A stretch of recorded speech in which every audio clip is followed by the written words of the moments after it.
Flexitop International is entering the capital markets to raise around 1046 million rupees, primarily to fund its expansion plans at SEZ and DTE units in Pithampur. Second object being for working capital requirements, which constitutes 36% of the fresh issue capital, whereas of the total issue of 1046 million, 33% constitutes of for sale by Clearwater Capital Partners. The company, on the financial front, the company has operating margins and bottom line margins which are satisfactory, though the bottom line margins are around 5 to 6%. Given that it operates in a very high volume, low margin segment of the packaging industry, it is also a manufacturer of flexible intermediate bulk carrier bags and geotextiles and ground covers, which are used for preventing landslides and landslides in Western nations. Other than this, it manufactures polypropylene bags and lino bags, which are used across industry verticals. Coming to some of the key points that we found in this issue is that the company operates at a manufacturing at a capacity utilization of 87% on an average for the years from 2007 to FY 2011 in the FIBC segment, which is one of its core products, whereas for FY 2011 the company had a manufacturing capacity of 97%. Which is a positive. However, one would do well to note that around 68% of the revenues are generated from FIBCs, which indicates that it is a single brand, single product company.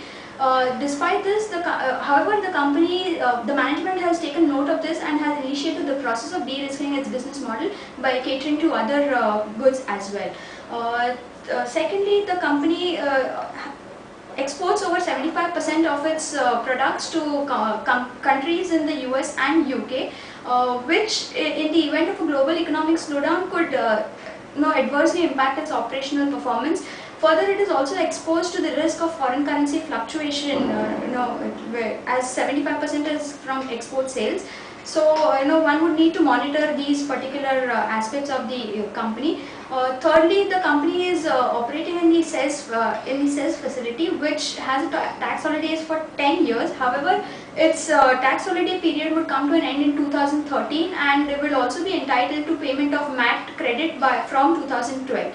Also, one would do well to know that company operates in a labor-intensive industry and has a risk of strikes or lockout, which was faced by the company in June 2011 when one of its workers had died, because of which the facility was shut for around 3 days.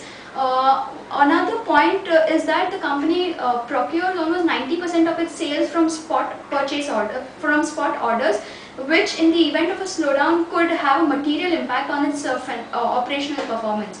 While on the pricing front, the company is commanding a PE of trading at will ask for a PE of around 10 times its estimated FY12 earnings, whereas listed players like Neocorp International and Jumbo Bags trade at around 14 times its FY12 estimated earnings.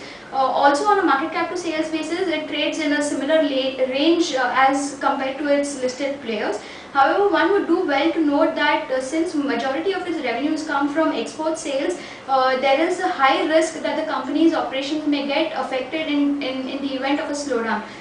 Considering these factors, we would advise investors to adopt a wait and watch strategy, whereas for investors with a high risk appetite, punting on listing gains can be considered.